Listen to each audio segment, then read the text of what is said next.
২৬ বছর পরে holding tax সমতাকরণে কাজ করছে ঢাকার ২ সিটি কর্পোরেশন। জীবনযাত্রায় নেতিবাচক প্রভাব পড়ার শঙ্কায় বাড়িওয়ালা ভাড়াটিয়া। ই বর্জ্য স্বাস্থ্য ঝুঁকি বাড়ানো সহ মারাত্মক প্রভাব ফেলছে পরিবেশের উপর। নিম্নমানের পণ্য ব্যবহারই কারণ মত সংশ্লিষ্টদের। পদক্ষেপ নেওয়ার কথা বলছে কর্তৃপক্ষ। এবার মাঠে বসেই কৃষি জমির মাটি পরীক্ষা করা যাবে। মাত্র ৪০ মিনিটই পাওয়া যাবে ফলাফল। কৃষক পর্যায়ে সুফল পৌঁছে দিতে প্রচারের তাগিদ কৃষিবিদদের। চলতি মৌসুমে চা উৎপাদনের রেকর্ড সত্ত্বেও আতঙ্কে সংশ্লিষ্টরা। ভারত থেকে নিম্নমানের চা আমদানির উপর নিষেধাজ্ঞা জারির দাবি। এবং মাদারীপুরে জমে উঠেছে শীতের পোশাকের কেনাকাটা। দাম কম হয় খুশি ক্রেতারা। সরকারিভাবেও শীতবস্ত্র বিতরণ চলছে।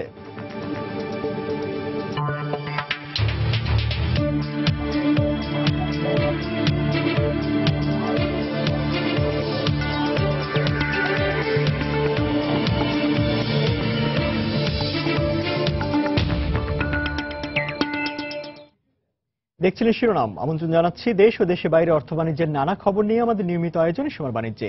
আপনাদের সঙ্গে আছি আমি ইমতিয়াজ আহমেদ। দর্শক, শুরুতেই জানিয়ে দেব অর্থ বাণিজ্যের বাইরের কয়েকটি খবর। দুর্বৃত্তদের গুলিতে নিহত গাইবান্ধা ১ আসনের সংসদ সদস্য মঞ্জুরুল ইসলাম লিটনের প্রতি ফুল দিয়ে শ্রদ্ধা জানিয়েছেন প্রধানমন্ত্রী শেখ হাসিনা। সকাল 10টার দিকে বারডেম হাসপাতালের হিমঘর থেকে তার মরদেহ সংসদ ভবনের দক্ষিণ প্লাজায় আনা হলে প্রথমে রাষ্ট্রপতির পক্ষ থেকে শ্রদ্ধা জানান সামরিক সচিব। পরে ফুল দিয়ে শ্রদ্ধা জানান প্রধানমন্ত্রী শেখ হাসিনা। এরপর ফুল দিয়ে শ্রদ্ধা জানান স্পিকার শিরীন শারমিন চৌধুরী। পরে দলীয় প্রধান হিসেবে আওয়ামী লীগের সাধারণ সম্পাদক ওবায়দুল কাদের সহ দলের নেতাকর্মীদের নিয়ে ফুল দিয়ে শ্রদ্ধা জানান আওয়ামী লীগের সভাপতি শেখ হাসিনা। এর আগে সকাল 10টায় সংসদ ভবনের দক্ষিণ প্লাজায় প্রয়াত এই সংসদ সদস্যের দ্বিতীয় জানাজা অনুষ্ঠিত হয়। জানাজায় আওয়ামী লীগ ও এর অঙ্গ সংগঠনের নেতাকর্মী সহ সর্বস্তরের মানুষ অংশ নেন। এ সময় সংসদ সদস্যদের নিরাপত্তা বাড়ানোর তাগিদ দেন তারা।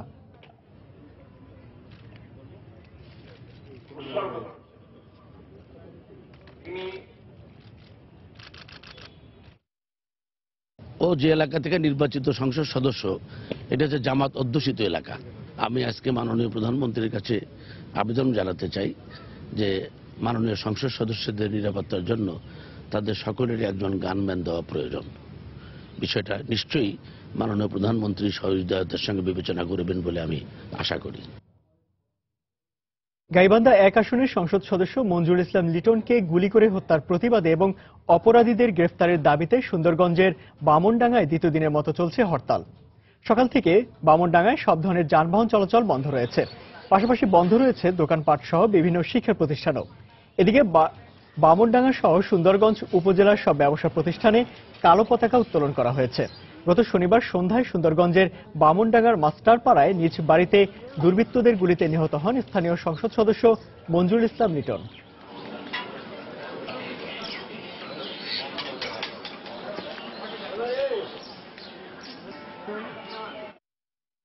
গাইবান্ধায় সংসদ সদস্য মঞ্জুরুল ইসলাম লিটনকে গুলি করে হত্যার প্রতিবাদে এবং অপরাধীদের গ্রেফতারের দাবিতে ডাকা হরতালে সুন্দরগঞ্জ উপজেলার বামনডাঙ্গা স্টেশনে ট্রেন আটকে রেখেছে হরতাল সমর্থকরা। এই মুহূর্তে ঘটনাস্থলে আছেন সহকর্মী মানিক সরকার। সরাসরি চলে যাচ্ছি তার কাছে। মানিক, আপনি জানেন যে এই কিছুক্ষণ আগে ঢাকায় সংসদ ভবনে মঞ্জুরুল ইসলাম লিটনের যে জানাজা সম্পন্ন হয়েছে, এরপরই কথা রয়েছে বেলা 11টার দিকে সেখান থেকে হেলিকপ্টার যোগে তার লাশ এই বামনডাঙ্গায় তার নিজ বাসভবনে নিয়ে আসা হবে এবং এখানে যাতে হেলিকপ্টার সঠিকভাবে অবতরণ করতে পারে এই জন্য তারা ব্যাপক প্রস্তুতি নিয়েছে। তো এছাড়া সকাল থেকেই এই হত্যাকাণ্ডের প্রতিবাদে সকাল থেকেই গোটা বামনডাঙ্গা বন্দরে আজকে স্বতঃস্ফূর্তভাবে হরতাল পালিত হচ্ছে। আমরা দেখেছি যে এই বন্দরের ছোট বড় পান দোকান কিংবা চায়ের দোকান সবকিছুই বন্ধ রয়েছে। শুধুমাত্র তাদের একটাই কথা যে নেতার মাটি ও মানুষের নেতা, তাদের প্রিয় নেতা মঞ্জুরুল ইসলাম লিটনের হত্যাকাণ্ডের রহস্য যতক্ষণ না পর্যন্ত কুলকিনারা বের না হবে ততক্ষণ পর্যন্ত তারা বিভিন্ন আন্দোলন সংগ্রাম চালিয়ে যাবেন।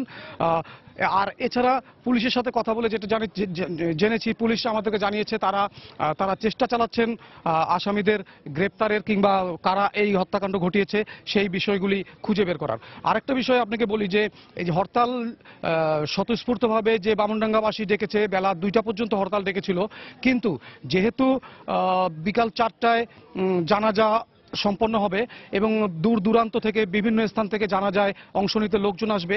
এ কারণে এই কিছুক্ষণ আগে তারা মাইকে ঘোষণা দিলেন যে হরতাল কিছুটা শিথিল করে 2টার পরিবর্তে বেলা 12টা পর্যন্ত শিথিল করেছে তারা। এর কারণ হচ্ছে যে দূর দূরান্ত থেকে যাতে লোকজন নির্বিঘ্নে নিরাপদে জানা যায় অংশ নিতে পারে। এখন আপনি দেখতে পাচ্ছেন যে আমার পাশে একটি ট্রেন দাঁড়িয়ে আছে। এই ট্রেনটি লালমনিরহাট থেকে সান্তাহারগামী একটি ট্রেন। এটি সকালে যখন 8:30টায় বামনডাঙ্গা স্টেশনে এসে পৌঁছে তখন এখানকার এলাকাবাসী স্বতঃস্ফূর্তভাবে ট্রেনটিকে আটকে দেয়। ফলে এখানকার বিপুল সংখ্যক যাত্রীদের খানিকটা ভোগান্তির শিকার হতে হচ্ছে বটে, কিন্তু তারপরও তারা বলছে যে এমন একটি হত্যাকাণ্ডের প্রতিবাদে তারা এই ধরনের ভোগান্তিও কিছুটা মেনে নিতে আগ্রহী আর কি। এছাড়া বামনডাঙ্গা স্টেশনের আশপাশে আমরা দেখেছি যে সমস্ত দোকানপাট আছে তারাও বলছে যে না 12টা কেন, তারা 2টা পর্যন্ত হরতাল করতেও রাজি ছিল, কিন্তু সার্বিক বিষয়টা বিবেচনা করে জানা যায় লোক যাতে অংশ নিতে পারে এ কারণেই তারা এই হরতালটাকে কিছুটা শিথিল করেছে। তো ইমতিয়াজ, এই ছিল আমার কাছে সবশেষ সংবাদ। কিছুক্ষণ পরে হয়তো হেলিকপ্টার অবতরণ করবে আব্দুল হক ডিগ্রি কলেজ মাঠে। আমরা এরপর সেখান থেকে বিস্তারিত জানাবো। ইমতিয়াজ। দর্শক, গাইবান্ধার সংসদ সদস্য মঞ্জুল ইসলাম লিটনকে গুলি করে হত্যার প্রতিবাদে এবং অপরাধীদের গ্রেফতারের দাবিতে চলছে হরতাল। আর সে খবর জানাতে সেখান থেকে আমাদের সঙ্গে যোগ দিয়েছিলেন সহকর্মী মানিক সরকার। ফিরছি অর্থ বাণিজ্যের নিয়মিত খবরে। শুরুতেই জানিয়ে দেব ঢাকা স্টক এক্সচেঞ্জের লেনদেনের খবর। শেয়ার বাজার খবর জানাতে চলে যাচ্ছি ঢাকা স্টক এক্সচেঞ্জের ওয়েবসাইটে। সকাল থেকে এখন পর্যন্ত আমরা লেনদেনের যে পরিস্থিতি দেখতে পাচ্ছি তাতে ঢাকা স্টক এক্সচেঞ্জের প্রধান 3টি সূচকের মধ্যে 3টি সূচকই কিন্তু আমরা দেখতে পাচ্ছি ঊর্ধ্বমুখী প্রবণতার মধ্যে দিয়ে লেনদেন হচ্ছে। এবং প্রথমে যদি আমি জানিয়ে দিই ঢাকা স্টক এক্সচেঞ্জ অর্থাৎ ডিএসসি এক্স ইন্ডেক্সের অবস্থান, এই সূচকটি এখন পর্যন্ত 25 পয়েন্টেরও বেশি বেড়েছে এবং অবস্থান করছে 5109 পয়েন্টে। ধারাবাহিকতা রয়েছে ডিএসসি সরিয়ে ভিত্তিক সূচক অর্থাৎ ডিএসসি এস ইন্ডেক্স, এখানে আমরা দেখতে পাচ্ছি 3.95 পয়েন্ট বেড়ে অবস্থান করছে 1204 পয়েন্টে। একই প্রবণতা দেখতে পাচ্ছি ডিএসসি বাছাই সূচক অর্থাৎ ডিএসসি 30 ইন্ডেক্স, এখানে 5.09 পয়েন্ট বেড়ে অবস্থান করছে 1826 পয়েন্টে। টাকার অঙ্কে এখন পর্যন্ত লেনদেন হয়েছে 108 কোটি টাকা, যার মধ্যে দর বেড়েছে 174টি প্রতিষ্ঠান, দর কমেছে 33টি প্রতিষ্ঠান এবং দর অপরিবর্তিত আমরা দেখতে পাচ্ছি 30টি প্রতিষ্ঠান। অর্থাৎ সকাল থেকে লেনদেন শুরু হওয়ার পর খুব বেশি সময় অতিবাহিত না হওয়ার জন্য আসলে কিন্তু এখন পর্যন্ত লেনদেনের সেই ধারাটি আমরা এখনো দেখতে পাচ্ছি না। তবে শুরুতে অর্থাৎ 10:30 যখনই লেনদেন শুরু হয়েছে তারপর থেকেই কিন্তু ডিএসসি এক্স ইন্ডেক্সের যে আমরা সূচকটি দেখতে পাচ্ছি সেটি কিন্তু ঊর্ধ্বমুখী প্রবণতার মধ্যে দিয়ে এগিয়ে চলছে। এখন পর্যন্ত সেই ধারাবাহিকতা বজায় রাখতে পেরেছে ঢাকা স্টক এক্সচেঞ্জের প্রধান সূচকটি। টপ 20 শেয়ারের তালিকা যদি আমি জানিয়ে দিই তাহলে দেখতে পাচ্ছি টপ 20 শেয়ারের তালিকার প্রথমে যে কোম্পানিটি অবস্থান করছে আর্মিট সিমেন্ট খাতের একটি প্রতিষ্ঠান, যার সবশেষ লেনদেন 44 টাকা 90 পয়সায়, সর্বোচ্চ দর 44 টাকা 90 পয়সায় রয়েছে, যদিও সর্বনিম্ন 40 টাকায় লেনদেন হয়েছে। গতকাল এই প্রতিষ্ঠানটি আমরা দেখতে পেয়েছি 40 টাকা 90 পয়সায় লেনদেন শেষ করেছিল, অর্থাৎ গতকালের তুলনায় আজকের কিন্তু কিছুটা দর বেড়েছে এই প্রতিষ্ঠানটি। তালিকার পরবর্তী অবস্থান অর্থাৎ 2 নম্বরে আমরা দেখতে পাচ্ছি সিঙ্গার বিডি, যার সবশেষ লেনদেন 202 টাকা 20 পয়সায় হলেও 203 টাকা 20 পয়সায় সর্বোচ্চ এবং 199 টাকা 30 পয়সা সর্বনিম্ন দরে লেনদেন হচ্ছে। গতকাল এই প্রতিষ্ঠানটি আমরা দেখেছি 197 টাকা 30 পয়সা লেনদেন হতে, অর্থাৎ গতকালের তুলনায় আজকে কিন্তু এই প্রতিষ্ঠানটিরও দর কিছুটা বেড়েছে। তালিকার পরবর্তী অর্থাৎ 3 নম্বরে অবস্থান করছে বিবিএস 53 টাকা 50 পয়সা সর্বশেষ দর নিয়ে, যার সর্বোচ্চ মূল্য এখন পর্যন্ত 53 টাকা 80 পয়সায় উঠলেও সর্বনিম্ন 52 টাকায় 10 পয়সা আমরা দেখতে পাচ্ছি। এবং গতকাল আমরা দেখেছি এই প্রতিষ্ঠানটি 52 টাকায় লেনদেন হয়েছিল, অর্থাৎ গতকালের তুলনায় কিন্তু কিছুটা দর হারিয়েছে এই প্রতিষ্ঠানটি। তালিকার পরবর্তী অবস্থান অর্থাৎ 4 নম্বর রয়েছে আফতাব অটো, যার সবশেষ লেনদেন 61 টাকা 50 পয়সা, সর্বোচ্চ দর 62 টাকা 50 পয়সায় রয়েছে, যদিও 59 টাকার সর্বনিম্ন দর এখন পর্যন্ত নেমেছিল এই প্রতিষ্ঠানটি। গতকাল 58 টাকায় 60 পয়সায় সর্বশেষ লেনদেন হয়েছিল এই প্রতিষ্ঠানটি, অর্থাৎ গতকালের তুলনায় আজকের কিন্তু কিছুটা দর হারিয়েছে এই প্রতিষ্ঠানটি। তালিকার পরবর্তী অবস্থান অর্থাৎ 5 নম্বরে রয়েছে কনফিডেন্স, যার সবশেষ লেনদেন 116 টাকা 80 পয়সা এবং সর্বোচ্চ দর 116 টাকা 80 পয়সায় রয়েছে, যদিও সর্বনিম্ন 114 টাকা 40 পয়সায় সর্বনিম্ন দরে লেনদেন হয়েছে এবং গতকাল 113 টাকা 60 পয়সা আমরা লেনদেন হতে দেখেছি। তালিকার পরবর্তী অবস্থান অর্থাৎ 6 নম্বরে রয়েছে জাহিন স্পিন, যার সর্বশেষ 21 টাকা এবং সর্বোচ্চ দর 21 টাকা 20 পয়সা এবং সর্বনিম্ন দর 20 টাকা 60 পয়সায়, এবং গতকাল আমরা দেখেছি 20 টাকা 60 পয়সায় কিন্তু সর্বশেষ লেনদেন হয়েছিল, অর্থাৎ গতকালের সঙ্গে আজকের একটি সামঞ্জস্য বজায় রেখেছে এই প্রতিষ্ঠানটি। তালিকার পরবর্তী অবস্থান অর্থাৎ এনবিএল, যার সবশেষ অবস্থান এখন পর্যন্ত আমরা দেখতে পাচ্ছি 7 নম্বরে 11 টাকা 50 পয়সা নিয়ে এবং সর্বোচ্চ দর 11 টাকা 50 পয়সায় রয়েছে, যদিও 11 টাকা 10 পয়সায় সর্বনিম্ন দরে লেনদেন হয়েছে এই প্রতিষ্ঠানটি। আরএসআরএম স্টিল রয়েছে তালিকার 8 নম্বরে 81 টাকা 20 পয়সা দর নিয়ে, সর্বোচ্চ দর আমরা দেখতে পাচ্ছি 83 টাকা, যদিও 80 টাকা 60 পয়সা সর্বনিম্ন দরে লেনদেন হয়েছিল এবং গতকাল আমরা দেখেছি এই প্রতিষ্ঠানটি 80 টাকা 60 পয়সা লেনদেন হয়েছিল। অর্থাৎ গতকালের তুলনায় আজকের কিন্তু সামঞ্জস্য বজায় রেখেই লেনদেন হচ্ছে এখন পর্যন্ত।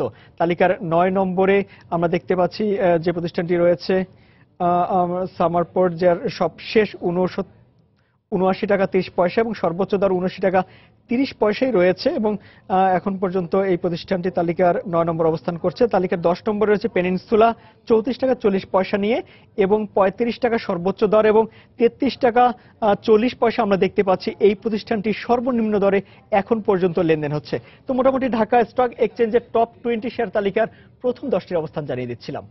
ফিরছি পরবর্তী খবরে। 26 বছর পরে হোল্ডিং ট্যাক্স সমতাকরণের লক্ষ্যে কাজ করছে ঢাকার 2 সিটি কর্পোরেশন। বাড়ির মালিক ও ভাড়াটিয়া উভয়ের দাবি, সেবা খাতের অন্যান্য খরচ এবং নিত্য প্রয়োজনীয় দ্রব্যের উচ্চ মূল্যের সাথে তাল মেলাতে হিমশিম খেতে হয় তাদের। এর উপর কর বাড়লে জীবনযাত্রায় নেতিবাচক প্রভাব পড়ার আশঙ্কা রয়েছে।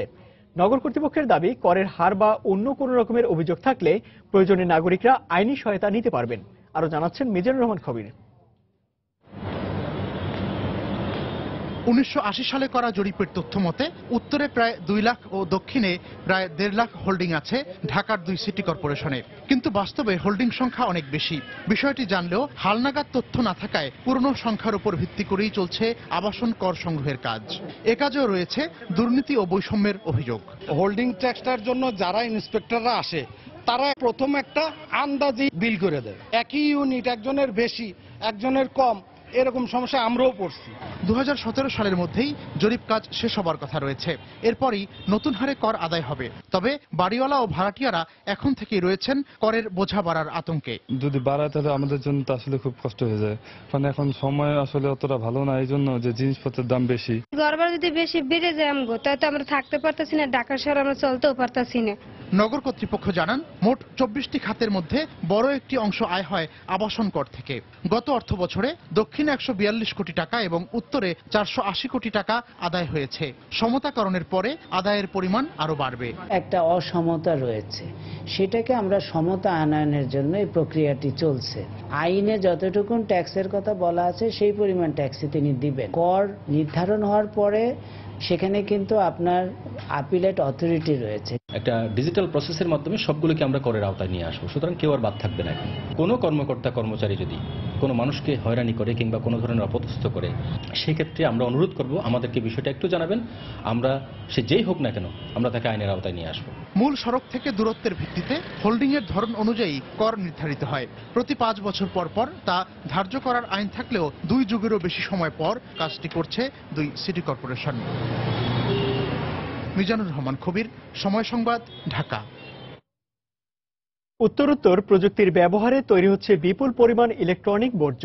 নেই সঠিক ব্যবস্থাপনা প্রক্রিয়া। সাধারণ মানুষের এ বিষয়ে সচেতনতা নেই বললেই চলে। এসব বর্জ্য স্বাস্থ্য ঝুঁকি বাড়ানো সহ পরিবেশের জন্য মারাত্মক প্রভাব ফেলবে বলে আশঙ্কা করছে পরিবেশবিদরা। কর্তৃপক্ষ বলছে এ বিষয়ে বিভিন্ন কর্মসূচি গ্রহণ করেছেন তারা। চলতি বছরই আসছে ই বর্জ্য ব্যবস্থাপনা আইন। ঘরের television, fridge, oven, washing machine, সর্বোপরি সবার হাতে হাতে ব্যবহৃত মোবাইল ফোনটি নষ্ট হয়ে গেলে সেগুলো কি করা হয়, এমন প্রশ্নের জবাব নেই বেশিরভাগ মানুষের কাছে।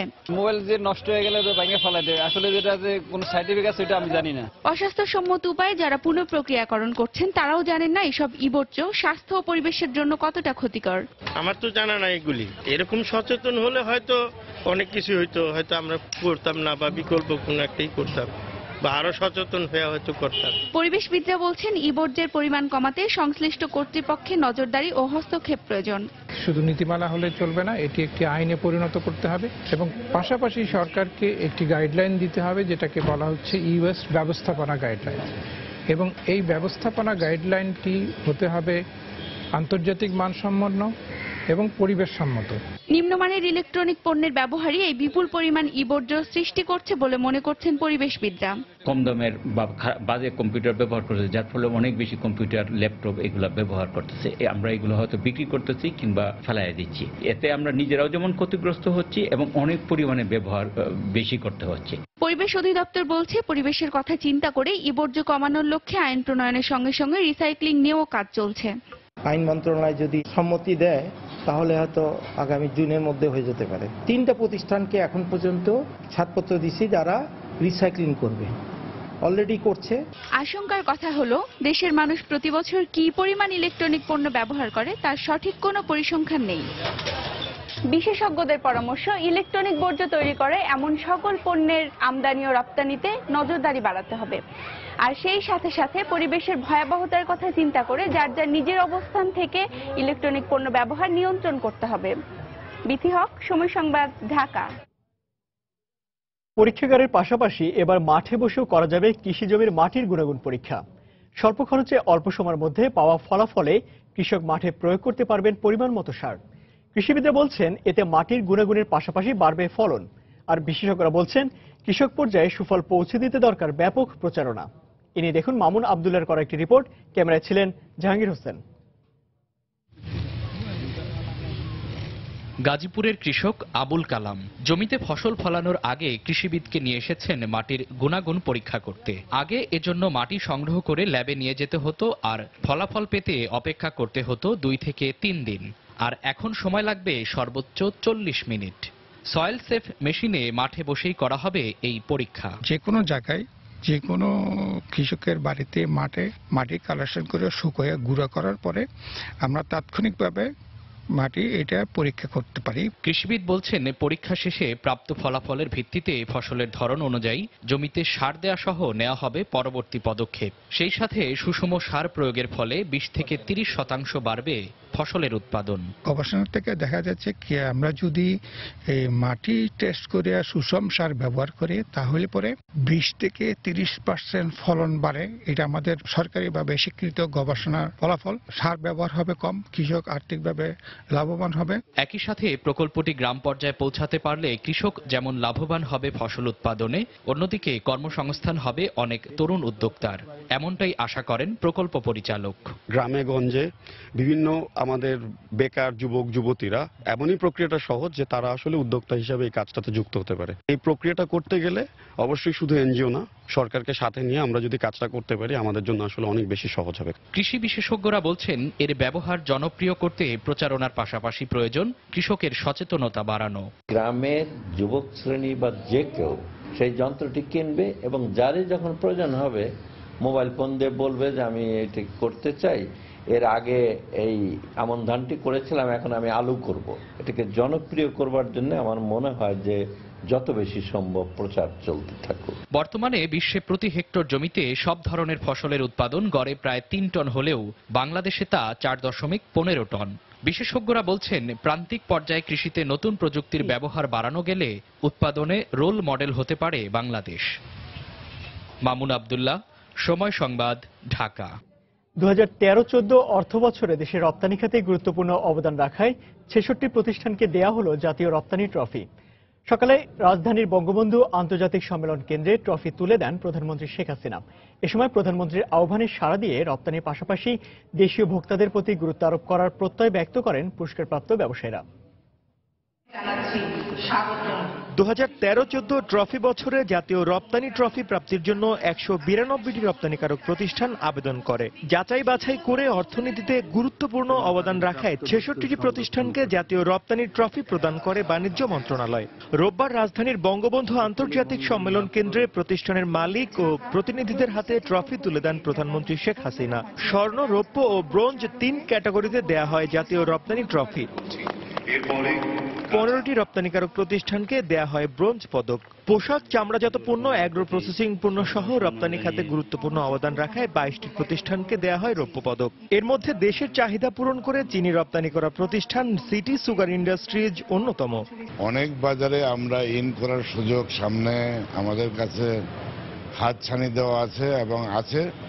মাননীয় প্রধানমন্ত্রী যে কথা বলছে আমার মনে হচ্ছে সমস্ত ব্যবসায়ী কমিউনিটি এখানে ঝাঁপায় পড়বে, আগায় যাওয়ার এবং বাজার পাবে। 28টি প্রতিষ্ঠান স্বর্ণপদক লাভ করে। সর্বোচ্চ রপ্তানিকারক প্রতিষ্ঠান হিসেবে স্বর্ণপদক পায় Jaber and Jobayer fabrics limited. ধন্যবাদ জানাচ্ছি আমাদের শ্রমিকদেরকে যাদের অক্লান্ত পরিশ্রমে এই সাফল্য অর্জিত হয়েছে। আমরা মনে করি রপ্তানি আয় বাড়িয়ে আমরা দেশের ইকোনমিতে কন্ট্রিবিউট করতে পারবো। সম্মিলিত চেষ্টায় আমরা আজকে অর্জন করতে পেরেছি। আমরা আজকে গোল্ড পেলাম, স্বর্ণ পদক। রপ্তানি উন্নয়ন ব্যুরোর তথ্য অনুযায়ী 2013-14 অর্থ বছরে দেশের মোট রপ্তানির পরিমাণ ছিল 3018 কোটি মার্কিন ডলার। তানিন মেহেদি, সময় সংবাদ, ঢাকা। ব্যবসায়ী ক্রেতাদের হিসাব নিকেশের নানা সমীকরণ নিয়ে শুরু হয়েছে 22তম ঢাকা আন্তর্জাতিক বাণিজ্য মেলা। তবে মেলার প্রথম দিনে ক্রেতা দর্শনার্থীদের উপস্থিতি ছিল অনেকটাই কম। এখনো বাকি রয়েছে স্টল ও প্যাভিলিয়নের নির্মাণ ও সাজসজ্জার কাজ। সংশ্লিষ্টরা বলছেন খুব দ্রুত সময়ের মধ্যে শেষ হবে কাজ, জমবে ক্রেতা বিক্রেতার আনাগোনা। বছর ঘুরে আবারও শুরু হলো বাণিজ্য মেলা। দেশি বিদেশি নানা মান ও বাহারি ডিজাইনের পণ্যের প্রদর্শন ও অর্ডার নেওয়া হয় এখানে। দেশি বিদেশি ক্রেতা দর্শনার্থীদের আনাগোনাও থাকে মাস জুড়ে। স্বাদ আর সাধ্যের সমন্বয়ে আন্তর্জাতিক বাণিজ্য মেলা হয়ে ওঠে গ্রাহক, উৎপাদক ও বিপণনের এক মিলন মেলা। অনেকে আসেন পরিবার পরিজন নিয়ে অবসর সময় উপভোগ করতে। বরাবরের মতো এবারও তাই রাখা হয়েছে বিনোদনের নানা অনুষঙ্গ। এখানে রাইডে চলেছি, খুব ভয়ও লেগেছে, মজাও লেগেছে। নতুন নতুন আইটেম যোগ হয়েছে, বিভিন্ন নতুন নতুন স্টলও অ্যাড হয়েছে এখানে দেখলাম। প্রায় অনেক স্টলই হয়েছে, ভালোই লাগতেছে দেখে। ক্রেতা দর্শনার্থীদের আকৃষ্ট করতে বাহারি ডিজাইনের স্টল সাজিয়েছেন মালিকরা। বিক্রি বাড়াতে পণ্য ভেদে দিচ্ছেন ছাড়। তবে প্রথম দিন ক্রেতা সমাগম কম থাকাকে স্বাভাবিক হিসেবেই দেখছেন বিক্রেতারা। আমাদের আপ টু 60% পর্যন্ত ডিসকাউন্ট চলছে মেলার ওপেনিং উপলক্ষে। আশা করি দিন দিন আরো কাস্টমার বৃদ্ধি পাবে এবং মেলায় আরো ভালো সেল হবে। প্রায় আমরা 8 কোটি টাকা গত বছর সেল করেছিলাম। এবছর আমাদের এক্সপেকটেশন যে আমাদের 15 কোটি বিক্রি হবে ইনশাআল্লাহ। আয়োজকদের আশা এবছর বাণিজ্য মেলায় প্রতিদিন 1 লাখ ক্রেতা দর্শনার্থীর সমাগম ঘটবে। গত বছর বাণিজ্য মেলা থেকে রপ্তানি আদেশ 235 কোটি 17 লাখ টাকা পাওয়া গেলেও এবছর তা ছাড়িয়ে যাবে বলে আশা করছেন ব্যবসায়ীরা। শুভ খান, সময় সংবাদ, ঢাকা। রাজধানীর শেরেবাংলা নগরে চলছে 22তম ঢাকা আন্তর্জাতিক বাণিজ্য মেলা। এই মুহূর্তে মেলা প্রাঙ্গণে রয়েছেন সহকর্মী হাজিরা শিউলি। বিস্তারিত জানতে সরাসরি চলে যাচ্ছি তার কাছে। শিউলি। ইমতিয়াজ, আজকে মাসব্যাপী বাণিজ্য মেলার দ্বিতীয় দিন চলছে এবং আপনারা জানেন যে মেলার শুরুর দিকে সবগুলো স্টল সাজানো গোছানো থাকে না এবং ক্রেতারাও তাই শুরুর দিকে একটু ক্রেতাদের উপস্থিতি কম থাকে এবং যেহেতু আজকে সপ্তাহের দ্বিতীয় কর্মদিবস, তাই সকাল 10টা থেকেই মেলা প্রাঙ্গণ দর্শনার্থীদের জন্য উন্মুক্ত এবং কিছু কিছু ক্রেতা দর্শনার্থী মেলায় আসতে শুরু করেছেন এবং তারা বিভিন্ন স্টলগুলো ঘুরে দেখছেন এবং আমরা দেখতে পেয়েছি যে গৃহিণী এবং শিক্ষার্থীদের উপস্থিতি বেশি। যেহেতু এখন বছর শেষ দিকে লেখাপড়ার চাপ কম, তাই শিক্ষার্থীরা দল বেঁধে অনেকেই এই মেলা ঘুরতে এসেছে। এছাড়া নানা শ্রেণীর ক্রেতা দর্শনার্থীও কিন্তু আমরা দেখতে পেয়েছি। তবে এখনো যেটা মেলা ঘুরে দেখা গেছে যে বিদেশি স্টলগুলো এবং প্যাভিলিয়নগুলো এখনো পুরোপুরি প্রস্তুত হয়নি এবং সেগুলো এখনো সাজসজ্জার কাজ চলছে। তবে আমাদের দেশীয় যে প্রতিষ্ঠানগুলো সেগুলো কিন্তু মোটামুটি প্রস্তুত এবং তারা তাদের পণ্য সম্ভার নিয়ে মেলায় তারা সেগুলো মোটামুটি গুছিয়ে এনেছেন এবং আপনারা জানেন যে এই মেলাকে বিভিন্ন প্রতিষ্ঠান তাদের ব্র্যান্ডিং এর একটি বড় সুযোগ হিসেবে দেখেন, তাই নতুন নতুন পণ্য এবং সেগুলো তারা আনার চেষ্টা করেন যাতে ক্রেতাদের কাছে সেগুলো পৌঁছে দেওয়া যায় এবং এই মেলায় বেশ ছাড়ও দেওয়া হয় যাতে ক্রেতা দর্শনার্থীরা তাদের পণ্যগুলো লুফে নেন এবং সারা বছরের ক্রেতারা এখানে অপেক্ষায় থাকেন এই মেলার জন্য এবং দেশের বিভিন্ন প্রান্ত থেকে দূর দূরান্ত থেকে ক্রেতারা এখানে আসেন, যেহেতু এখানে একই ছাদের নিচে বিভিন্ন ধরনের পণ্য সামগ্রী পাওয়া যায় এবং তাদের পছন্দের পণ্যটি তারা কেনার জন্য তারা এই মেলায় এসে থাকেন, যেহেতু ছাড়ও দেওয়া হয়। তাছাড়া গৃহস্থালী সামগ্রী থেকে শুরু করে আসবাবপত্র, ফার্নিচার সহ বিভিন্ন ধরনের শিল্পপণ্য এখানে উপস্থাপন করা হয় এবং এবার মেলায় বাংলাদেশ সহ মোট 21টির মতো দেশ অংশ নিয়েছে। এর মধ্যে ভারত, পাকিস্তান, যুক্তরাজ্য, অস্ট্রেলিয়া সহ বিভিন্ন দেশ, এশিয়ার বিভিন্ন দেশ রয়েছে। তবে বিদেশি স্টলগুলো এখনো পুরোপুরি সাজানো গোছানো হয়নি এবং এবার মেলায় বেশ বাড়তি নিরাপত্তা ব্যবস্থা নেওয়া হয়েছে যাতে দর্শনার্থীদের যেহেতু বেশ চাপ থাকে যাতে কোনো ধরনের অনাকাঙ্ক্ষিত পরিস্থিতি সৃষ্টি না হয়, সে কারণে বেশ চাপ থাকে। তো গৃহস্থালী সামগ্রী এবং যে জুয়েলারি সামগ্রী সেগুলোর সেই স্টলগুলোতে মোটামুটি দেখা গেছে যে ক্রেতা দর্শনার্থী আছে, তবে এখনো সেভাবে মেলা পুরোপুরি জমে উঠেনি। তবে বিকেলের দিকেই ক্রেতা দর্শনার্থীর সমাগম বেশি থাকে এবং বিকেলের দিকে মেলাটা বলা যায় জমে উঠে এবং আপনারা জানেন যে মেলা কিন্তু দুটি শিশু পার্ক রয়েছে এবং এবার অনলাইনেও টিকিটের ব্যবস্থা রাখা হয়েছে বলে জানিয়েছেন বিবির পক্ষ থেকে, এবং মেলায় প্রায় 48টির মতো বিদেশি স্টল রয়েছে এবং সেখানে বিভিন্ন পণ্য, বিদেশি পণ্য যেগুলো সেগুলো মোটামুটি এখনো জানিয়েছেন যে যেহেতু ভিসার সমস্যার কারণে সবগুলো স্টলে তারা আসতে পারেন সে কারণে সবগুলো স্টল এখনো সেভাবে তৈরি হয়নি, তবে তারা আশা করছেন যে 2 দিনের মধ্যে সবগুলো স্টল রেডি হয়ে যাবে। এছাড়া এখানে কিন্তু মেলায় বিনোদনের জন্য পরিবার প্রয়োজন নিয়ে অনেকে এসে থাকেন, বাচ্চাদের জন্য শিশু পার্ক আছে, এছাড়া বিভিন্ন ধরনের ব্যবস্থা কিন্তু আছে এবং খাবারের দোকান থেকে শুরু করে যাতে ক্রেতা দর্শনার্থীদের কোনো ধরনের সমস্যা না হয় সব ধরনের পণ্যই এখানে উপস্থাপন করা হয়। তো এখন আমরা একজন ক্রেতার সাথে একটু কথা বলবো যে তারা কি কিনতে এসেছেন এবং মেলা তাদের কেমন লাগছে। আলহামদুলিল্লাহ আছি ভালো, আপনারা ভালো আছেন? কেমন লাগছে? হ্যাঁ, আজকে আমি প্রথম ঢুকলাম, কালকে ওপেনিং করেছেন মাননীয় প্রধানমন্ত্রী ওপেনিং করে গেছেন। কেমন লাগছে? হ্যাঁ, খুবই ভালো লাগতেছে, স্যামসাম পরিষ্কার পরিচ্ছন্নতা আছে, আমার কাছে ভালোই লাগতেছে। তো আপনারা শুনতে পেলেন একজন ক্রেতার অনুভূতি, তিনি বলছেন যে মেলা পরিবেশ মোটামুটি ভালো এবং তাদের কাছে খুব ভালো লাগছে যেহেতু বেশ তারা স্বাচ্ছন্দ্যের সাথে এখানে কেনাকাটা করতে পারছেন। তো এই ছিল আমার কাছে আন্তর্জাতিক বাণিজ্য মেলা থেকে এখনকার মধ্যে সর্বশেষ। দর্শক, রাজধানীর শেরেবাংলা নগরে চলছে ঢাকা আন্তর্জাতিক বাণিজ্য মেলার 22তম আসর এবং আজকের মেলার দ্বিতীয় দিনে সকালবেলা খুব বেশি ক্রেতা দর্শনার্থী না আসলেও বেলা বাড়ার সঙ্গে সঙ্গে ক্রেতা দর্শনার্থী আসবেন বলে প্রত্যাশা করছেন সেখানকার আয়োজকরা। এ খবরে জানাচ্ছিলেন আমাদের সহকর্মী হাজিরা শুলি। চলে যাচ্ছি পরের খবরে। হাজারীবাগে কাঁচা চামড়া প্রবেশ ও প্রক্রিয়াজাত করার জন্য ট্যানারি মালিকদের আবারও 1 মাস সময় দিয়েছে সরকার। তবে 31শে জানুয়ারি পর কোনো কাঁচা চামড়া হাজারীবাগে নেওয়ার চেষ্টা করা হলে প্রতিহত করা হবে বলে জানিয়েছে শিল্প সচিব মোহাম্মদ মোশাররফ হোসেন ভূঁইয়া। গতকাল মতিঝিলে শিল্প মন্ত্রণালয়ে ট্যানারি মালিকদের দুটি অ্যাসোসিয়েশনের সাথে বৈঠকের পর এক সংবাদ সম্মেলনে একথা জানান শিল্প সচিব। তিনি আরও জানান, মার্চের মধ্যে সব ট্যানারি সাভারের চামড়া শিল্প নগরীতে স্থানান্তর করা না হলে গ্যাস ও বিদ্যুৎ সংযোগ বিচ্ছিন্ন করে দেওয়া হবে। কাঁচা চামড়া সেখানে আর 31শে জানুয়ারির পরে যাবে না এবং মার্চ মাসের মধ্যে সম্পূর্ণ ট্যানারি স্টেট স্থানান্তর করতে হবে। আর এই পর্যন্ত যতদিন পর্যন্ত তারা না যাবে, আপনারা জানেন যে মহামান্য হাইকোর্টের আদেশ মতো তাদেরকে প্রতিদিন 10,000 টাকা করে গুনতে হবে এবং হচ্ছে। গ্যাস, ইলেকট্রিসিটি এগুলি ডিসকানেক্ট করে দিব। ওদের তো একটা ব্যবসা, এটাকেও আমরা ক্ষতি করতে চাইনি, কিন্তু আর কত। এবছরই গ্রামীণ ব্যাংকে নতুন আঙ্গিকে পুনরুজ্জীবিত করা হবে বলে জানিয়েছেন অর্থমন্ত্রী আবুল মাল আব্দুল মুহিত। গতকাল সচিবালয়ে ইংরেজি নতুন বছরের শুভেচ্ছা বিনিময় অনুষ্ঠানে মন্ত্রী কথা বলেন।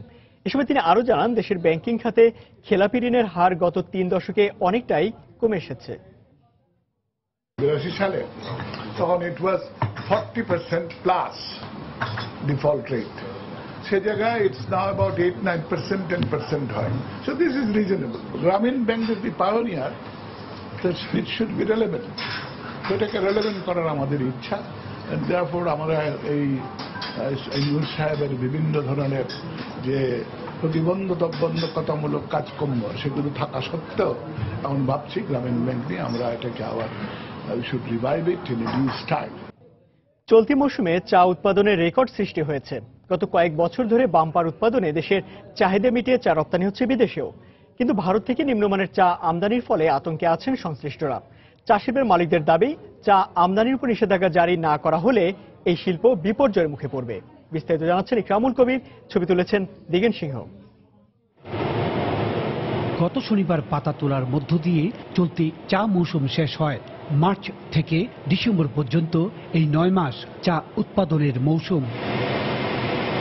চলতি মৌসুমে চা উৎপাদনের লক্ষ্যমাত্রা নির্ধারণ করা হয়েছিল 7 কোটি কেজি। ইতিমধ্যে লক্ষ্যমাত্রার চেয়ে 20 ভাগ বেশি অর্জিত হয়েছে। গত মৌসুমে উৎপাদন হয়েছিল 6 কোটি 70 লাখ কেজি। মৌসুম জুড়ে বৃষ্টিপাতে চা উৎপাদনে এই সুফল বয়ে এনেছে। আমাদের এটা আসলে দরকার হচ্ছে যে বৃষ্টি একবারে বেশি বৃষ্টি হলে আবার হবে না, আবার অনেকদিন বৃষ্টি যদি না হয় এটাও আমাদের জন্য ক্ষতিকর। তো মাশাআল্লাহ 16 সালের ডিস্ট্রিবিউশন অফ রেইনফল ভালো ছিল। জলবায়ু পরিবর্তনের ফলে আবহাওয়ার তারতম্য ঘটলেও চা শিল্পের তেমন ক্ষতি হচ্ছে না। প্রতি বছরই চার উৎপাদন বৃদ্ধি পাচ্ছে। তবে পার্শ্ববর্তী দেশ থেকে নিম্নমানের চা আমদানির ফলে এই দেশের চা শিল্প আজ হুমকির মুখে। ভারত থেকে 3 কোটি চা বাংলাদেশে আমদানি করা হয়েছে। তাহলে আমাদের চা যাবে কোথায়? তাহলে এই শ্রমিকরা কিভাবে বাঁচবে? শ্রমিকদের বেতন কিভাবে দিবে? শ্রমিকরা না খেয়ে মরতে হবে। এদিকে 168 বছরের এই শিল্পকে বাঁচাতে চায়ের আমদানি বন্ধের দাবি জানিয়েছেন চা বাগানের মালিকেরা। গত কয়েক বছর চার দাম মোটামুটি ভালো থাকায় সব বাগানি চা প্রোডাকশন বাড়ানোর জন্য যে আগ্রহ, যার ফলশ্রুতিতে এখন আমাদের এই প্রোডাকশন, এইটা ভবিষ্যতে চায়ের দাম মার্কেট যদি খারাপ থাকে তাহলে এটা আবার নষ্ট হয়ে যাবে। দেশে চা বাগানের সংখ্যা 166টি। গত বছর দেশের চাহিদা মিটিয়ে 10 লাখ কেজি চা রপ্তানি করা হয়। ইকরামুল কবির, সময় সংবাদ, সিলেট। মাদারীপুরে জমে উঠেছে শীতের পোশাকের কেনাকাটা। দাম কম হয় সকাল থেকে মধ্যরাত পর্যন্ত বিপণী বিতানগুলোতে কেনাকাটার ধুম পড়েছে। ব্যবসায়ী নেতারা বলছেন ক্রেতাদের চাহিদা মতো দোকানগুলোতে পর্যাপ্ত মজুদ রয়েছে। অন্যদিকে পরিস্থিতি মোকাবেলায় দুস্থদের মাঝে সরকারিভাবে শীতবস্ত্র বিতরণ করা হচ্ছে বলে জানান জনপ্রতিনিধিরা। সঞ্জয় কর্মকার, অভিজিতের পাঠানো তথ্য ও সাদাত আকনের তোলা ছবিতে ডেস্ক রিপোর্ট। শীত বাড়ার সাথে সাথে মাদারীপুরে জমে উঠেছে শীতের পোশাকের কেনাকাটা। শহরের আমিন সুপার মার্কেট, নিউ মার্কেট, জামান প্লাজা সহ সবকটি মার্কেটেই সকাল থেকে মধ্যরাত পর্যন্ত শীতের পোশাক কিনতে ক্রেতারা ভিড় করছেন। দেশি পোশাকের চেয়ে বিদেশি পোশাক দখল করে আছে মার্কেটগুলো। তবে কম দামে শীতের পোশাক কিনতে পারায় কোনো অভিযোগ নেই ক্রেতাদের। বিক্রেতারা জানান শীত পড়ায় বিক্রি ভালো হচ্ছে। ঘুরে ঘুরে দেখতেছি, পছন্দ হয়েছে, কিনলাম বেশ কয়টা। দাম একটু সস্তা আছে, স্বাদ এবং সাধ্যের মধ্যে সুন্দর জিনিস কিনে নিয়েছি। আমাদের দোকানের চাহিদা মতন হচ্ছে যে কাশ্মীরি সোয়েটারগুলো মেয়েদের পণ্যের মধ্যে, আর চায়নার মধ্যে ওভারকোটটা। শীত অনুযায়ী বেচা কেনা মোটামুটি ভালো, আর কাস্টমারের অনুযায়ী আমরা মাল দিতে পারতেছি পছন্দ অনুযায়ী। 2,10,000 2,20,000 এরকম বেচা কিনতে, তাহলে সামনে আরো বাড়বে। এদিকে ক্রেতাদের চাহিদা অনুযায়ী পর্যাপ্ত শীতের পোশাক মজুদ রয়েছে বলে জানালেন বণিক সমিতির এই নেতা। শীত বাড়লে গ্রাহক সংখ্যাও বাড়বে, বেচা কেনা মন্দা ভাব যেটা সেটা ফিরে আসবে। আর এবারে যে গত বছর যে শীতটা পড়ছিল, ব্যবসায়ীরা ওই শীতকে কেন্দ্র করে এবার বেশি পরিমাণের পোশাক দোকানে উঠেছে। অন্যদিকে শীত মোকাবেলায় সরকারিভাবে দুস্থদের মাঝে শীতবস্ত্র বিতরণ চলমান রয়েছে বলে জানালেন এই জনপ্রতিনিধি। ডিসি সাহেবের মাধ্যমে এবং আমাদের ব্যক্তিগত প্রচেষ্টা আমরা আরো 1015 শীতবস্ত্র আমাদের হাতে মজুদ আছে। ইনশাল্লাহ যদি তীব্রতা বাড়ে আমরা প্রত্যেকটি অসহায় মানুষের পাশে একটি করে শীতবস্ত্র পৌঁছে দিতে পারবো। সরকারিভাবে এখন পর্যন্ত মাদারীপুরের 4টি উপজেলায় 12,000 অসহায় মানুষকে শীতবস্ত্র বিতরণ করা হয়েছে বলে জানিয়েছে জেলা প্রশাসন। সময় সংবাদ, মাদারীপুর। অত্যাধুনিক টেলিভিশন এবং টেলিযোগাযোগ ট্রান্সমিশন ব্যবস্থা সুরক্ষিত করার পাশাপাশি দেশের নাগরিকদের আকাশ ছোঁয়ার স্বাদ মেটাতে জাপান নির্মাণ করেছে বিশ্বের দ্বিতীয় সর্বোচ্চ টাওয়ার। রাজধানী টোকিওর প্রাণকেন্দ্রে নির্মিত 634 মিটার উচ্চতর স্কাই ট্রি নামের টাওয়ারটি দেখার জন্য ভিড় করছেন সারা বিশ্বের মানুষ। একটিমাত্র টাওয়ার থেকে পরিচালিত হচ্ছে পুরো টোকিও শহরের মোবাইল এবং টেলিভিশন ট্রান্সমিশন। জাপান ঘুরে এসে টোকিওর স্কাই ট্রির কথা জানাচ্ছেন কমল দে। বাংলাদেশ সহ তৃতীয় বিশ্বের অন্যান্য দেশগুলোতে বিভিন্ন ভবনের উপর মোবাইল টাওয়ারের অবস্থান থাকলেও জাপানে তা কল্পনাই করা যায় না। একটি টাওয়ার থেকে চলে সবগুলি মোবাইল সহ অন্যান্য প্রয়োজনীয় টেলিযোগাযোগ ট্রান্সমিশনের কাজ। 2008 সালের জুলাই মাসে শুরু হয় আকাশ ছোঁয়া এই টাওয়ার নির্মাণের কাজ। 65 বিলিয়ন জাপানি ইয়েন খরচ করে 4 বছরের মাথায় এর নির্মাণ কাজ শেষ হয়। 2012 সালের মে মাসে পর্যটকদের জন্য খুলে দেওয়া হয় এই টাওয়ার। এরপর থেকে প্রতিদিন অন্তত 20,000 পর্যটক আসে এই টাওয়ারে উঠে টোকিও শহর দেখার জন্য। এটা অবিশ্বাস্য। উপর থেকে পুরো শহরটাকে দেখা এক আশ্চর্যজনক অভিজ্ঞতা। আমার কল্পনাতেও ছিল না এটা এত সুন্দর হতে পারে। আমি খুবই খুশি এখানে আসতে পেরে। তবে দিনের বিশাল একটি অংশ বরাদ্দ রাখা হয় জাপানি স্কুলের শিক্ষার্থীদের জন্য। সকাল থেকে দল বেঁধে শিক্ষকদের সাথে নিয়ে শিক্ষার্থীরা আসেন এখানে। টোকিও স্কাইট্রি দেখার পর নিচে এসে প্রতিকৃতির সামনে দাঁড়িয়ে ছবি তুলতে চলে হুড়োহুড়ি। ড্রোন বেলুন দিয়ে নিশ্চিত করা হচ্ছে এখানকার নিরাপত্তা ব্যবস্থা। সূর্যাস্তের সময় পর্যটকদের ভিড় হয় সবচেয়ে বেশি। স্কাই ট্রি অসম্ভব সুন্দর। আমার মনে হচ্ছিল আমি মেঘের ভেতর ঢুকে গেছি। আমরা টোকিওতে বেড়াতে এসেছি। এই শহরটা খুব সুন্দর। এখানকার মানুষ, খাবার সবকিছুই একেবারে আলাদা। এই টাওয়ারকে অনেকটা পবিত্র হিসেবে দেখে জাপানিরা, কারণ জাপানি শব্দে 6 মানে মু, 3 মানে সা আর 4 মানে শি। পুরো অর্থ দাঁড়ায় মুসাশি। প্রতিদিন সকাল 8টা থেকে রাত 10টা পর্যন্ত দর্শনার্থীদের জন্য খোলা থাকে ভূমিকম্প প্রতিরোধক এই টোকিও স্কাই ট্রি। এক রোমাঞ্চকর অভিজ্ঞতা এই টোকিও স্কাই ট্রি। এখানে না আসলে বোঝা যাবে না এই রোমাঞ্চকর অভিজ্ঞতা কেমন হতে পারে। এখানে যারা আসছেন তারা বলছেন যে এটা অসাধারণ জিনিস এই টোকিও স্কাই ট্রি। শুধু পৃথিবীর বিভিন্ন দেশ থেকে এখানে হাজার হাজার পর্যটক প্রতিদিন আসছেন এটি দেখার জন্য। আর এখানে উঠলে দেখা যায় পুরো টোকিও সিটি। জাপানের টোকিও থেকে কমল দে, সময় সংবাদ। রাজধানী বনানীর 11 নম্বর রোডে আনুষ্ঠানিক যাত্রা শুরু করল ফ্যাশন ব্র্যান্ড মেহজাবিন। প্রতিষ্ঠানটির তৃতীয় এ শোরুমের আনুষ্ঠানিক উদ্বোধন করেন টিভি ব্যক্তিত্ব শারমিন লাকিব। এ সময় উপস্থিত ছিলেন মেহজাবিনের কর্ণধার মাহমুদা ইসলাম সহ টিভি, সঙ্গীত ও ফ্যাশন সংশ্লিষ্টরা। এ সময় প্রতিষ্ঠানটির কর্ণধার বলেন, গুণগত মান বজায় রেখে সুলভ মূল্যে ক্রেতাদের কাছে পণ্য পৌঁছে দেবে এই ফ্যাশন হাউসটি।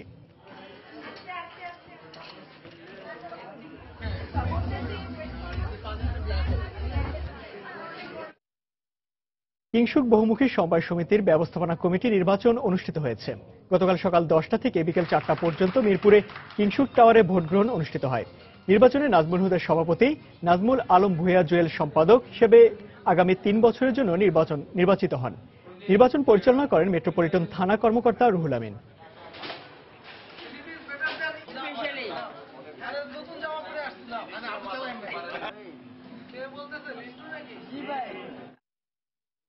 অমর কথাশিল্পী অদ্বৈত মল্ল বর্মনের জন্মবার্ষিকী উপলক্ষে ব্রাহ্মণবাড়িয়ায় 3 দিনব্যাপী মেলা শুরু হয়েছে। তিতাস আবৃত্তি সংগঠন শহীদ ধীরেন্দ্রনাথ দত্ত ভাষা চত্বরে এ মেলার আয়োজন করা হয়। গতকাল সন্ধ্যায় মেলার উদ্বোধন করেন ব্রাহ্মণবাড়িয়ার সদর আসনের সংসদ সদস্য আ.ম. ওবায়দুল মুক্তাদির চৌধুরী। এ সময় তিতাস সাহিত্য পরিষদের উপদেষ্টা তাসলিমা সুলতানার সভাপতিত্বে পৌর মেয়র, ত্রিপুরা সাংস্কৃতিক সমন্বয় কেন্দ্রের সহ সভাপতি সহ জেলা আওয়ামী লীগের নেতাকর্মীরা উপস্থিত ছিলেন। মেলার উদ্বোধন শেষে ওবায়দুল মুক্তাদির বলেন, সাম্প্রদায়িকতার যুগে অসাম্প্রদায়িকতার রাজনীতি করার একমাত্র পথ সংস্কৃতিকে নিজের করে নেয়া।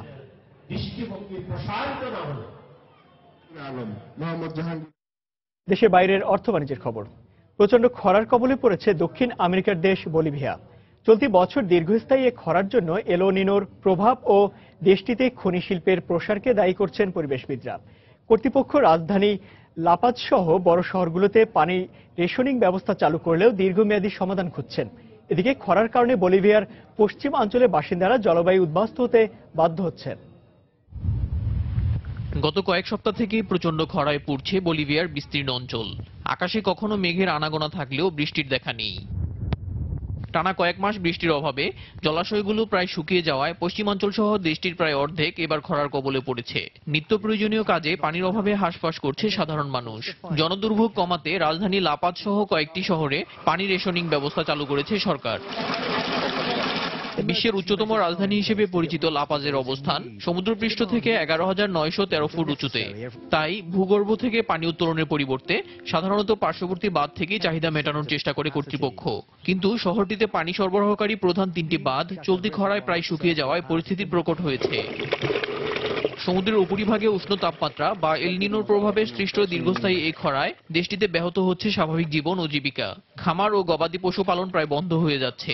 খরার কারণে পশ্চিমাঞ্চলীয় পু লেকের আশপাশে থাকা আদিবাসীরা জলবায়ু উদ্বাস্তু হতে বাধ্য হচ্ছেন।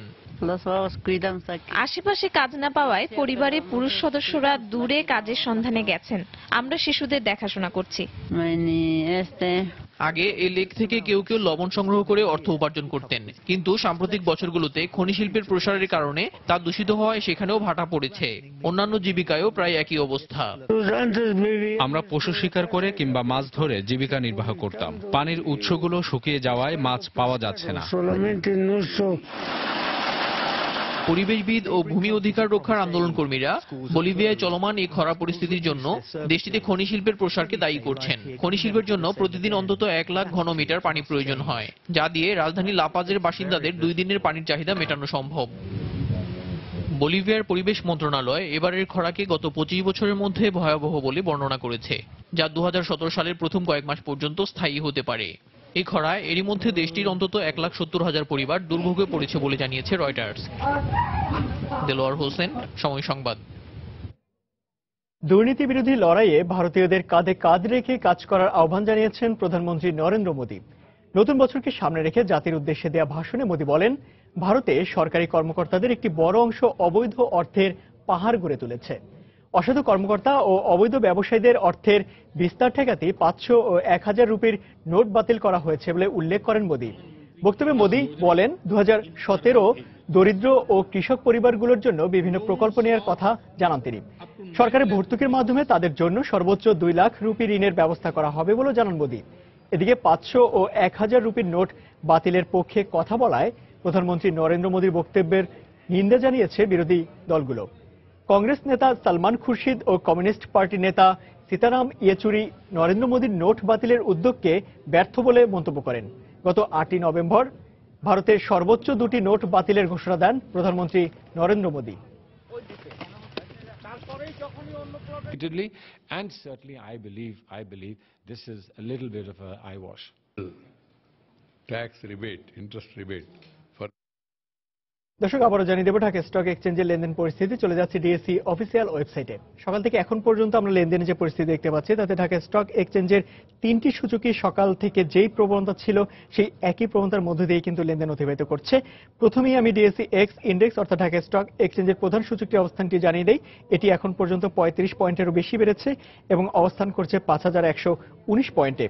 একই ধারাবাহিকতা রয়েছে ডিএসসি সরিয়ে ভিত্তিক সূচক ডিএসসি এস ইন্ডেক্স, এখানে 8.68 পয়েন্টের মতো বেড়েছে এবং অবস্থান করছে 1209 পয়েন্টে।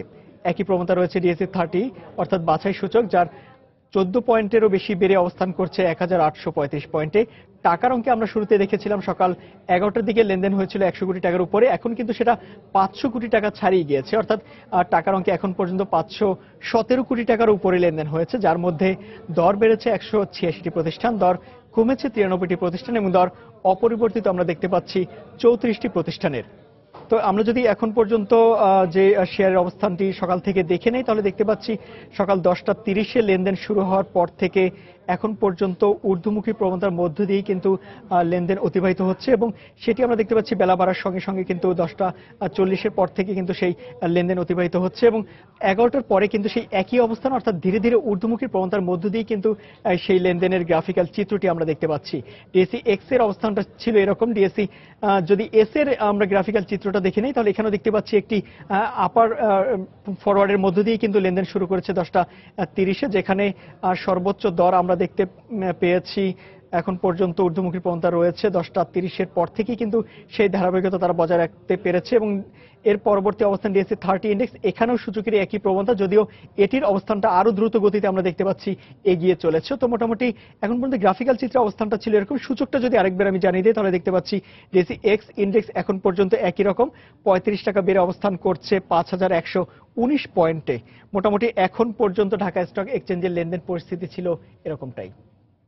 এ সময় বাণিজ্যের শিরোনামগুলো জানিয়ে দিচ্ছে আরেকবার। 26 বছর পরে হোল্ডিং ট্যাক্স সমতাকরণের কাজ করছে ঢাকার 2 সিটি কর্পোরেশন। জীবনযাত্রায় নেতিবাচক প্রভাব পড়ার শঙ্কায় বাড়িওয়ালা ভাড়াটিয়া। ই-বর্জ্য স্বাস্থ্য ঝুঁকি বাড়ানো সহ মারাত্মক প্রভাব ফেলছে পরিবেশের উপর। নিম্নমানের পণ্য ব্যবহারই কারণ মত সংশ্লিষ্টদের। পদক্ষেপ নেওয়ার কথা বলছে কর্তৃপক্ষ। এবার মাঠে বসেই কৃষি জমির মাটি পরীক্ষা করা যাবে। মাত্র 40 মিনিটই পাওয়া যাবে ফলাফল। কৃষক পর্যায়ে সুফল পৌঁছে দিতে প্রচারের তাগিদ কৃষিবিদদের। চলতি মৌসুমে চা উৎপাদনের রেকর্ড সত্ত্বেও আতঙ্কে সংশ্লিষ্টরা। ভারত থেকে নিম্নমানের চা আমদানির উপর নিষেধাজ্ঞা জারির দাবি। মাদারীপুরে জমে উঠেছে শীত পোশাকের কেনাকাটা। দাম কম হয় খুশি ক্রেতারা। সরকারিভাবেও শীতবস্ত্র বিতরণ চলছে। এই ছিল সময় বাণিজ্যে। যে কোনো খবর পেতে ভিজিট করুন সময়নিউজ.tv আর সঙ্গে থাকুন সময়।